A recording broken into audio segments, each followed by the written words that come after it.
Bonjour, bienvenue sur lvatv.ca. Voici les dernières nouvelles agricoles et agroalimentaires partout au Québec. C'est dans une salle où toute connexion Internet avait été coupée et même les téléphones cellulaires ou tout appareil sans fil saisi que les journalistes du Québec ont pris connaissance en quelques heures seulement des données contenues dans le budget de mars 2018 présenté par le ministre des Finances, Carlos Letao. Discours, enregistrement d'entrevues radio, télé, période de questions, tout est mobilisé afin de livrer l'information dès 16 heures, levée du huis clos. L'équipe de la vie agricole avait demandé aux experts de l'Institut Jean Garon, Jean Pronovo et Simon Bégin de les accompagner afin d'y voir plus clair en ce qui a trait à l'agriculture dans ce budget. Premier constat, le bio devra attendre avec seulement 1,4 million de dollars d'investissement moyen sur 5 ans. C'est peu en regard des 350 millions investis dans le secteur bioalimentaire. Le président fondateur de l'Institut Jean Garon, qui a donné son nom au célèbre rapport Pronovo, tabletté il y a maintenant 10 ans, s'exprime à ce sujet. La production bio, ça a beaucoup de place dans le discours. Mais deuxième série de choses qu'on ne voit pas nécessairement très bien, c'est le lien de cohérence entre les chiffres qui sont annoncés. Il y a certains très gros chiffres qui ont été évoqués sur 5 ans, des millions qui vont être déversés sur l'agriculture. Par contre, une portion très petite de ces millions va au bio. Pour les producteurs de grains du Québec, ce budget est une déception. Le président des producteurs de grains du Québec, Christian Overbeck, est passé sur le plateau de lvatv.ca quelques minutes après la levée du huis clos.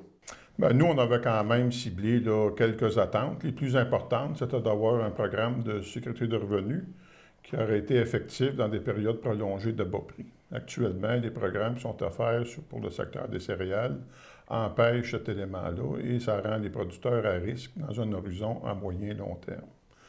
Le deuxième élément qui était d'une importance capitale pour nous, c'était la réaffectation pour le secteur des grains du surplus budgétaire de l'assurance stabilisation. Donc le fameux 38 millions qui, dans les années passées, était inscrit dans les écritures de la financière et du gouvernement comme étant des argents, des budgets qui étaient destinés à la production de grains. Et malheureusement, le gouvernement a récupéré ces éléments-là sans corriger l'historique.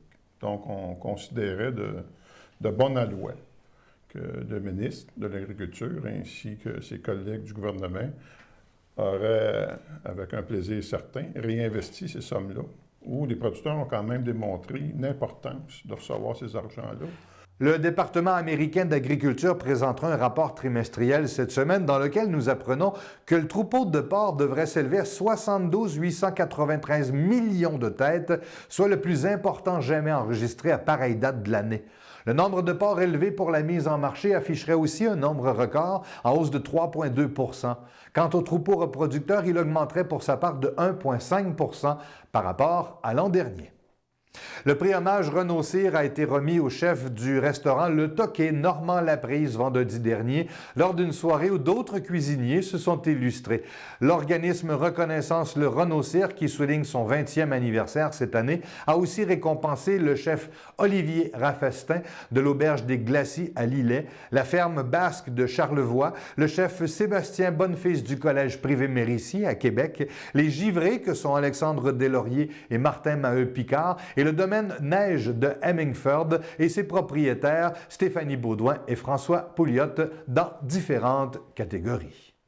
Après de multiples contacts et avec une belle persévérance, l'Association des producteurs Ail Québec est fière d'annoncer que la culture de l'ail a maintenant un nom reconnu par l'Office québécoise de la langue française. Le terme ailliculture désigne maintenant la culture de l'ail. Notez que seulement 10 % de l'ail consommé au Québec est cultivé ici.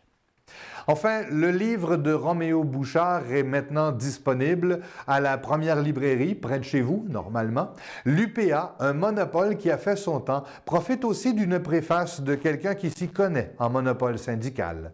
Jean Pronovo signe la préface de ce livre. M. Bouchard est un homme remarquable, avec un parcours qui est remarquable aussi. c'est aussi un militant qui non seulement a défendu ces valeurs-là, mais il l'a fait avec une attitude qui a un peu le ton de la colère. Il y a certaines colères auxquelles il faut donner droit de vie.